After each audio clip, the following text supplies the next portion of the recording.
My name is Cassidy Holt. I'm 31 years old. And 12 days after I gave birth to my daughter, my mother stood in the living room of the house I own, pointed at the stairs, and told me to start packing. Your brother needs this place more than you do. His family is what matters now. I was still wearing the hospital bracelet on my wrist. My daughter was 11 days old. And the house she was standing in? My name is the only name on that deed. I didn't scream. I didn't cry.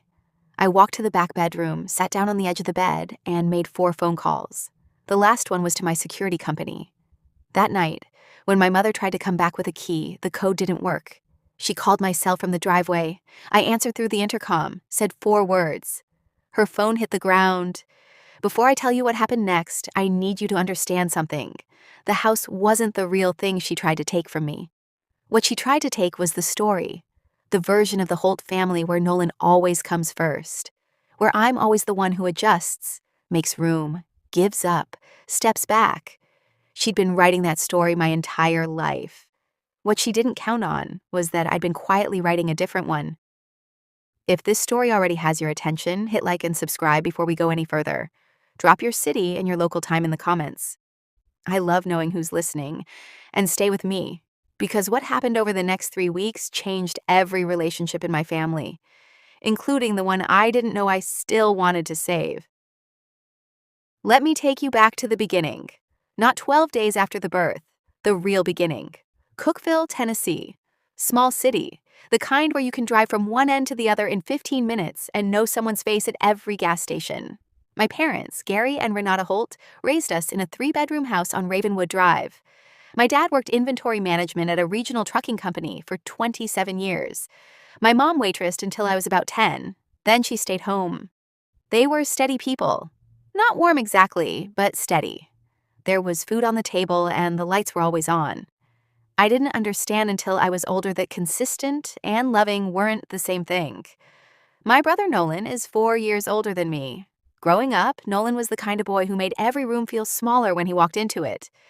Not in a mean way. More like he was the story and the rest of us were the setting. His baseball games, his friends, his drama with coaches. When Nolan got a B- on his math test, it was a family crisis. When I got a perfect score on my state science exam, my mom smiled and said, "That's great, Cass," and asked Nolan if he wanted more potatoes. I stopped waiting for the celebration. By high school, I'd already accepted the architecture of our family. Nolan was the centerpiece. I was the space around him. I told myself it didn't matter, that I'd build my own life and it would be mine in a way that nothing in that house ever was. I was right about that. I just didn't know how hard they'd fight to walk into it and rearrange the furniture. I moved to Nashville when I was 22. Started in retail management, moved into district operations for a mid-sized clothing chain. Not glamorous, but I was good at it. By 26, I had a solid salary, decent savings, and an apartment in East Nashville. I decorated myself with furniture I'd chosen myself, paid for with money I'd earned myself. The first time in my life that everything around me reflected who I actually was. I dated here and there. Nothing serious until I met Joel Prather at a friend's birthday dinner in 2019. Joel was a structural engineer, quiet in the way that means he's actually listening. Not that he has nothing to say. He asked questions about my job that nobody had ever asked before. He seemed genuinely surprised by the answers and genuinely interested in hearing more. We were engaged by 2021. Married in a small ceremony in October of that same year. Just 40 people. A restored barn outside of Franklin. My parents came. Nolan came with his girlfriend Shay, who he'd been with for 2 years. It was the first time in my life I remember sitting at a table where I was at the center, and nobody tried to redirect the room toward someone else. I cried during the vows. Joel thought it was because I was happy. I was. But I was also grieving something I couldn't quite name yet. All the years of being the furniture in other people's rooms. Joel and I bought our house in early 2022. Germantown neighborhood, Nashville. Red brick row house, narrow but deep. 3 bedrooms, a small backyard with a cedar fence, a kitchen with the original tile floors from the 1940s. We paid for it together, but the mortgage is in both names, and the deed lists us both. When I tell you that house is mine, I mean it in every legal and emotional sense. I know every creak in the floorboards. I know which window sticks in August, which radiator makes a sound like a cat in November. I painted the nursery myself, 2 coats of pale sage green. One weekend in March when I was 6 months pregnant, Joel steadying the ladder and handing me the roller. We found out we were expecting in November 2022. A girl. We named her Phoebe before she was born, lying in bed one Sunday morning with a book of names between us. Phoebe Ruth Prather. The middle name was Joel's grandmother's. I'd never felt more like I was building something real and solid and undeniably mine. Phoebe arrived on April 3rd, 2023, 7 pounds, 4 ounces. She came quickly, 4 hours of labor, then suddenly she was there, red-faced and furious about existing. They put her on my chest, and she stopped crying immediately, just looked at me, wide, dark eyes, like she already knew. I stayed in the hospital 2 nights. My parents drove up from Cookville. They held Phoebe in the corridor outside my room, taking turns. My mom cried. My dad held his granddaughter with the careful reverence of a man holding something he knows he can't afford to drop. That was April 5th. April 14th is the day everything shifted. 11 days after my daughter was born. I was home, still moving carefully, still waking every 2 hours, still wearing the faded hospital bracelet because I hadn't gotten around to cutting it off. The house was quiet in the particular way of new baby houses. Not peaceful, just holding its breath between feedings. My mom had driven back up from Cookville that morning, said she wanted to help, bring food, stay a few days. I said yes because I was exhausted and because I still believed, 11 days postpartum with a newborn in my arms, that she was coming to take care of me.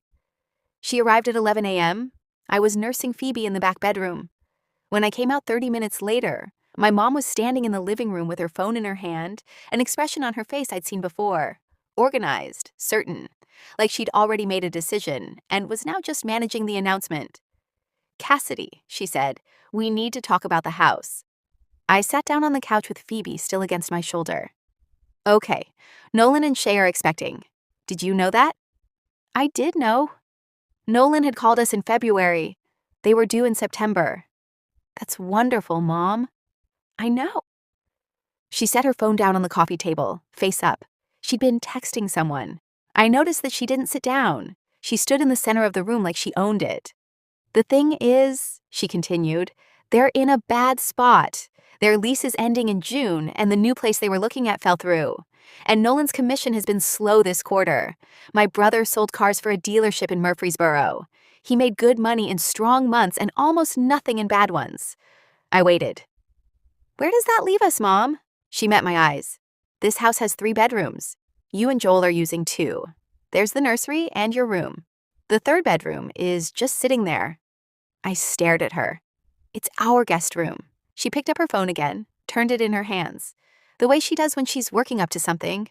I know that, but you have space that a young family needs. Nolan has a baby coming. He needs stability. You're settled? You're fine. And?" She looked at me directly for the first time. "We think you and Joel should let Nolan and Shay move in here. Until they get back on their feet." I will tell you exactly what I felt in that moment. Not anger, not shock. Something much colder. The absolute clarity of recognition. Because this was the same conversation we'd had my whole life, just with different furniture. When Nolan needed the bigger bedroom, I moved. When Nolan needed the family car on weekends, I found other rides. When Nolan needed my parents' full attention at every holiday table, I learned to eat quietly and leave early. And here we were again. Except now, my name was on a deed. "Mom," I said, my voice completely even, "this is my house." She didn't blink. "I know that, which is why we're asking you, not telling you. It wouldn't be forever. 6 months, maybe 8. Shay will be on maternity leave. They just need to land somewhere stable." I looked down at Phoebe, asleep against my shoulder. "I have a newborn." "I know, sweetheart. But you have Joel. You have support. Nolan doesn't have the same foundation you do. You've always been the stronger one. I need you to sit with that sentence for just a moment. You've always been the stronger one." Said by a mother to her daughter who is 11 days postpartum, still bleeding, still sleeping in 90-minute stretches, still learning how to keep a human being alive. as a compliment, as a reason to give something else up. The stronger one doesn't need the house she bought. The stronger one adjusts. The stronger one makes room. I said I needed to talk to Joel. She said, of course. She started unpacking the casserole she'd brought, moving around my kitchen like she'd been doing it for years. I went back to the bedroom and closed the door. Joel was on a work call. I sat on the edge of the bed and wrote him a text. 3 sentences. Your mother-in-law just asked us to let Nolan move in 6 to 8 months. I said, I'd talk to you. He texted back in 2 minutes. Absolutely not. Then he called me and said it again out loud in case I needed to hear it.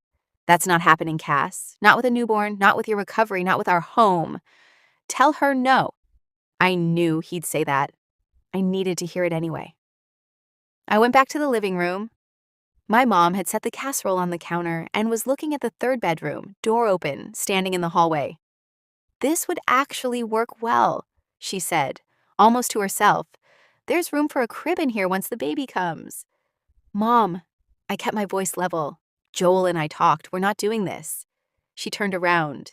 The expression on her face shifted. The gentle persuasion dropped off like a coat. Something harder underneath. Cassidy, your brother's family is growing. You're established. You've always had it easier than he has. I haven't had it easier. I worked for everything in this house. This house is his as much as yours. No, I heard my voice go flat. No, Mom, it isn't. He's never paid $1 toward it. His name is not on any document. This is my home. She set her jaw. I raise both of you. This family takes care of its own. And right now, Nolan is the one who needs taking care of. So are you going to help him? Or are you going to put a piece of paper ahead of your own family? I looked at her for a long moment. Then I said, I think you should head back to Cookville. She didn't move. I think you need to think about what you're saying. I've thought about it. Please go. She left. She didn't slam the door. She walked out with her purse over her arm and her chin up, the way she always left rooms when she hadn't gotten what she came for. I stood in the kitchen and listened to her car back out of the driveway. Then I sat down on the floor, not dramatically. I just needed to be close to something solid. I sat on those 1940s tile floors with Phoebe in my arms and I breathed. Joel came home at noon. He found me still in the kitchen, Phoebe asleep in the bassinet, me with a cup of coffee I'd made 2 hours ago and never drunk. He sat on the floor with me. We didn't talk for a few minutes. Then I said, she's going to call Nolan. He's going to call us. It's going to get worse before it gets better. Joel put his arm around me. What do you need? I need to make some calls, I said. First, I need to call our locksmith. I want to pause here for a second. If you've ever been the stronger one in your family, the one who's always supposed to adjust, always supposed to give, always supposed to make room, I want you to type I see you in the comments. Because I know you're out there. I know what it feels like to have your strength treated like a reason to take things from you. And if this story is hitting close to home, please subscribe because this is not where it ends. She called that night. Not my mom, Nolan, my brother calling from his apartment in Murfreesboro. His voice carrying that particular energy of someone who's been worked up by a phone conversation and hasn't fully cooled down yet. Hey, Nolan, so Mom talked to you. She did. And I'm guessing she told you her version. She told me you refused to help your own family when they needed you. There was a long pause on my end. I let it sit. Nolan, I said finally, I have a 12-day-old daughter. I'm still physically recovering from giving birth. You are asking me to move your family into my house. Yeah, temporarily. How is that unreasonable? Because it's my house. You own a house and your brother needs help. What's the problem? I kept my voice quiet. Because what you're describing isn't help, Nolan. It's you moving into the home I own with my husband and my newborn baby and staying for most of a year. If the situation were reversed, would you do it? He didn't answer that. Look, Cassidy, Shay is pregnant. We need stability. You could give us that. I could. And I'm choosing not to. It's my house. He exhaled. You've never had to share anything with this family. Of course I have. Not really. Everything's always come easy for you. I felt something bloom in my chest. Slow and hot and old. Where is that coming from, Nolan? Be honest. I've worked for every single thing I have. You had to work harder. I had to work alone. There's a difference. He hung up, not the phone hitting the ground. Just a click. Gone. My mom called 40 minutes later. I let it go to voicemail. She called again. Then Nolan again. Then a number I didn't recognize. I found out later it was Shay, calling from her sister's phone because she thought I might pick up for a stranger. I didn't. At 9 p.m., I got a text from my mom. It was 3 paragraphs. The short version, I was being selfish. I was choosing property over family. She had always made sacrifices for her children, and she expected the same. The last line said, "Your father and I are very disappointed in how you've handled this." I read it once. I didn't respond. I put my phone face down on the nightstand and fed Phoebe and went to sleep. What I did not know, what I wouldn't find out until the next morning, was that my mom had kept a key to my house. Joel and I had given both sets of parents a spare key the week we moved in, with the understanding that it was for emergencies. My mother had decided that this qualified. At 6:47 in the morning, 2 days after her visit, I heard the front door open. Joel was already in the shower. Phoebe was in the bassinet beside the bed. I heard my mother's voice in the hallway, and then a second voice.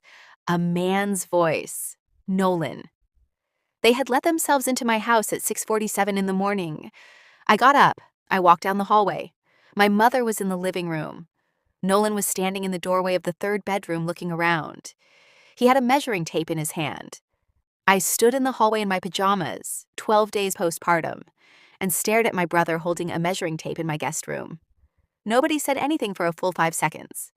Then my mother turned and saw me, and her face arranged itself into something that was almost an apology, but not quite. "Cassidy, we just wanted to look at the space. With my key," I said, "that you used at 6:47 in the morning, without calling." She pressed her lips together. "We didn't want to wake you." Nolan put the measuring tape in his pocket. "Look, Cass, we're not trying to—" I held up one hand. "I need both of you to leave my house right now." My mother stepped forward. "We're family. We're allowed to—" "You are not allowed to enter my home without permission. That's not how it works." She stopped. Her face shifted again. Something I'd seen before. The particular expression of a woman recalibrating her strategy in real time. "Cassidy, I want you to think about what you're doing. You're drawing a line between yourself and your family. I want you to think about whether that's the kind of person you want to be." I thought about Phoebe, still in the bassinet in the back bedroom.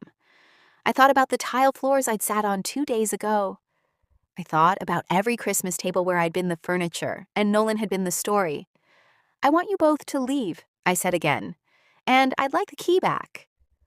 My mother looked at me for a long moment. Then she reached into her purse and set the key on the hallway table, not handed it to me, set it down, like a correction she didn't fully accept. They left. Nolan didn't look at me when he walked out. The front door closed. Joel appeared in the hallway, still damp from the shower, a towel over his shoulder. He'd heard the voices. How long were they here? Maybe 5 minutes. He looked at the key on the table.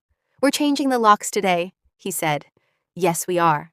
And I'm setting up the security system," I said. "Tonight." We changed the locks by noon. By 4 p.m., I'd called our security company and upgraded our account to include remote access, a keypad entry system, and a video intercom at the front door. Every entry point coded to a new combination that only Joel and I knew. By 7 p.m., Phoebe was asleep, and I was sitting at the kitchen table with my phone and a legal pad. Joel brought me tea without being asked. I made 4 phone calls. The first was to my friend Danielle Whitmore, who'd been through a difficult inheritance dispute with her own family 2 years earlier.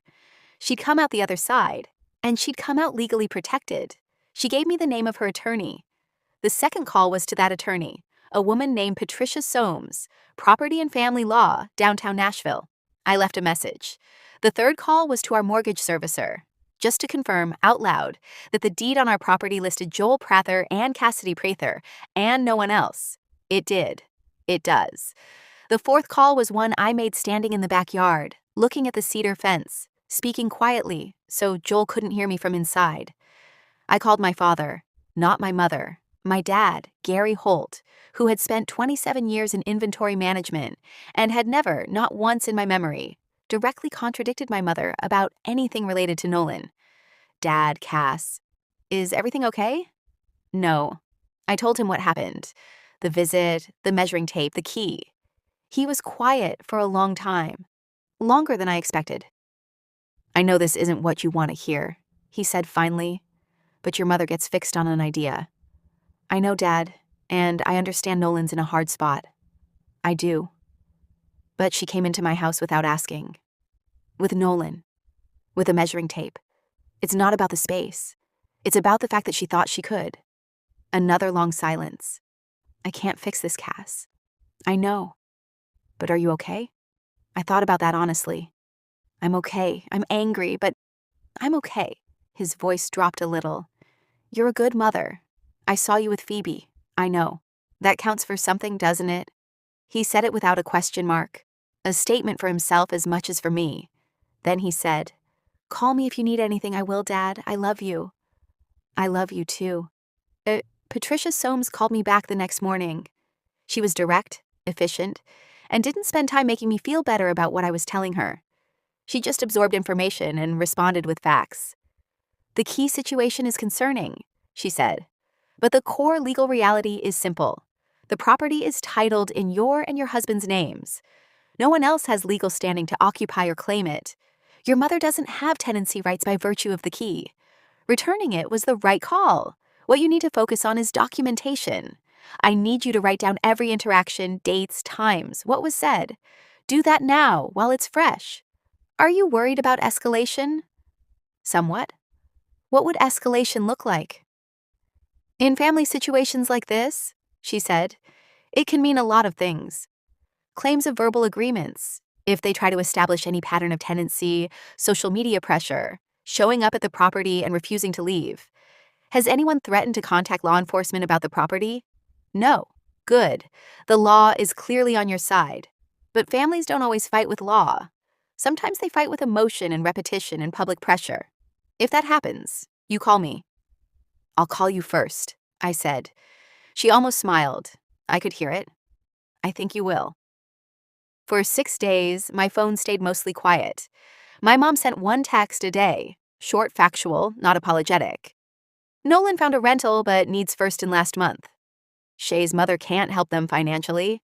They're running out of time. I read every one. I didn't respond. Joel watched me read them. He didn't push me either way. He trusted that I was doing the math in my own head, and I was. The math wasn't about the money. It was about the pattern. Because I understood something clearly by then. It wasn't that my family didn't love me. I believed in some quiet, incomplete way that they did. It was that they'd never been asked to love me at cost to themselves. The love they had for me was the easy kind, available when I had something to offer, backgrounded when Nolan needed the foreground. And now, with a baby 11 days old in a body, still healing, and a home I'd built with my own hands and my own money, my mother had walked in with a key and a measuring tape and asked me to move over. Again. I wasn't going to move over again. Not because I was cold, because I finally understood that moving over wasn't kindness. It was a habit dressed up as generosity, and it had been costing me my whole life. The 7th night at 11:45 p.m., my intercom buzzed. I was awake. Phoebe had just gone back down after a feeding. Joel was asleep beside me. I looked at the intercom panel on the wall, part of the new security setup, and on the small video screen, I could see my mother, standing at our front door, in the dark. It was almost midnight. She buzzed again. I picked up the intercom handset. Yes. Cassidy, it's Mom. I know. There was a long pause. Can you open the door? I said, 4 words. You don't live here. Silence on the other end. Then I heard it, the unmistakable sound of a phone hitting concrete. She dropped it. I watched on the screen as she bent to pick it up. Then she straightened and looked directly at the camera for a moment. Her face in the grainy intercom video was hard to read. Then she walked back to her car. The porch light on a motion sensor stayed on until she pulled out of the driveway. I set down the handset. I sat with the quiet for a minute. Then I went back to bed. She didn't come back that night. In the morning, there were 3 missed calls from her, all between midnight and 1 a.m., and 1 voicemail. I listened to it standing in the kitchen while Phoebe slept. Her voice on the message was different from any version of her voice I could remember. Not the organized certainty from the living room, not the cold disappointment from the texts. Something rawer, less managed. She said she just wanted to understand when I had decided she wasn't welcome in my home. She said she was worried about me. She said she thought maybe I needed more help than I was admitting, and maybe that's why I was acting this way. She said she loved me, and she didn't understand what she'd done to deserve being spoken to like that. I set my phone down. I made coffee. I sat with it, because what she said wasn't entirely wrong. Not in the facts, but in the feeling underneath. She did love me, in the way she knew how. And she genuinely didn't understand what she'd done. That was the clearest proof of the whole thing. She hadn't walked into my house at 6:47 in the morning with a measuring tape and felt like she was doing something wrong. She'd felt like she was solving a problem. Because in her version of our family, my life was a resource that belonged to the family. Not mine alone. Shared property. Available when needed. And I'd never, not once in 31 years, told her clearly and completely that that wasn't true. I'd moved over. I'd stayed quiet. I'd eaten my potatoes while they talked about Nolan. I'd built a life at a careful distance and called it independence. But I'd never actually said, "No, you don't get this. This is mine." I said it now, at 31 years old, 12 days after having a baby, into a 4-word intercom response at midnight. Better late than never. Patricia Soames sent me a follow-up email with a template for documenting the unauthorized entry, including the date, time, what was said, and the return of the key. She also sent me information about what constitutes trespassing under Tennessee law and at what point a letter from her office might be appropriate. I printed everything. I put it in a folder. I hoped I wouldn't need it. 2 weeks later, my father called. Not to advocate for my mother or Nolan, just to call. He asked about Phoebe. I put her on speakerphone for a minute, in case she made a sound. She did. A small, dissatisfied grunt that made him laugh. "She's just like you were," he said. I asked what he meant. "You always knew when something wasn't right, even as a baby. You just look at it, whatever it was, and make that sound, like you were considering whether it deserved your attention." I didn't know what to say to that. So I said, "Dad, did you know what was happening? All of it?" A pause. "I knew your mother was worried about Nolan, and I knew she went to see you. I didn't know about the key." His voice was flat when he said that last part. The flatness of a man who'd been married for 38 years and had learned to choose his battles, and who had just decided that this one needed to be named. "I want you to know that wasn't right, Cass. Her using that key, going over there the way she did. It wasn't right. Thank you, Dad. That means something. I meant that. We talked for 20 minutes. About Phoebe, about his garden, about the trucking company's new logistics software that was driving him up the wall in his last 2 years before retirement. Normal conversation, the kind I hadn't known I was missing." Nolan and Shay found a 2-bedroom apartment in Smyrna. They moved in mid-May. I know this because Kelsey, one of Shay's cousins whom I'd met at a family gathering, texted me a photo of the moving truck with 3 thumbs-up emojis and the message, "They're in." I responded with a heart. I meant it. Genuinely. I wanted Nolan and Shay to have stability. I wanted their baby, my niece or nephew, whoever that child turned out to be, to have a home. I just wasn't willing for that home to be mine at the cost of mine. There's a difference between wanting good things for someone and being the only available source of those good things. My mother and I didn't speak for 3 weeks. Then she called on a Sunday afternoon in May. Phoebe was asleep, the house was quiet, and I answered because I decided I was ready. She started with practicalities. "How's Phoebe? Good. Growing fast. She eats a lot." A sound that might have been a laugh. She asked about Joel's work, asked about the house, circling. I let her circle. Then she said, "I know I overstepped." I waited. With the keys, she said. Going over there with Nolan. That was too far. I know that. I appreciated that she said it. I told her so. And the rest of it, Mom? The long pause. She chose her next words carefully. I do worry about Nolan more. I always have. I know that isn't fair to you. It's a fact. She exhaled. I don't know how to explain it without it sounding wrong because it is wrong in a way. He's always been more fragile than you. And I think I've confused fragile with needing more. Like your strength was a reason to ask more of you instead of a thing I should have been grateful for. It wasn't the full apology I might have written for her, but it was the most honest thing she'd said to me in years, maybe ever.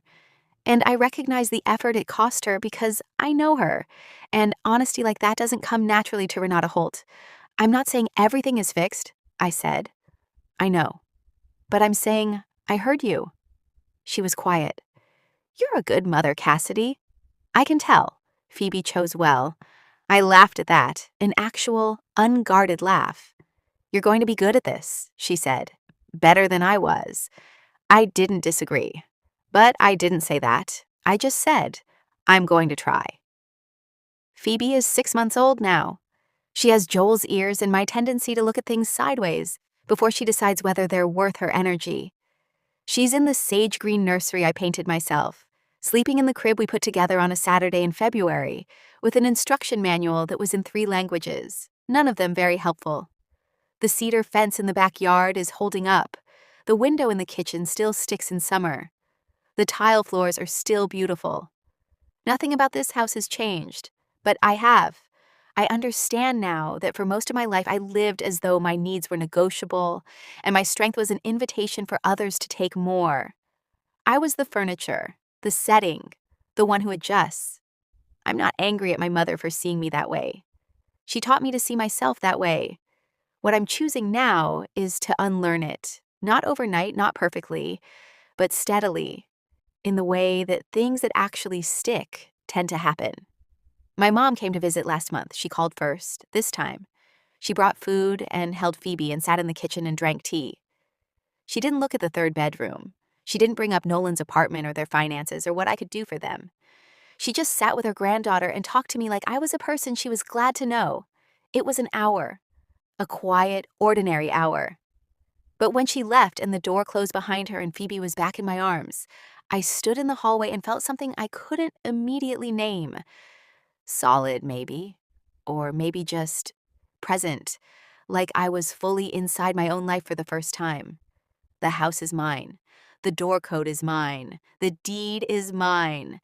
And for the first time in 31 years, so is the story. I want to say one thing before we go. If you have ever been called the strong one and felt the weight of it, if you've ever had your capability used as a reason to ask more of you, to give you less, to make room, I want you to know something.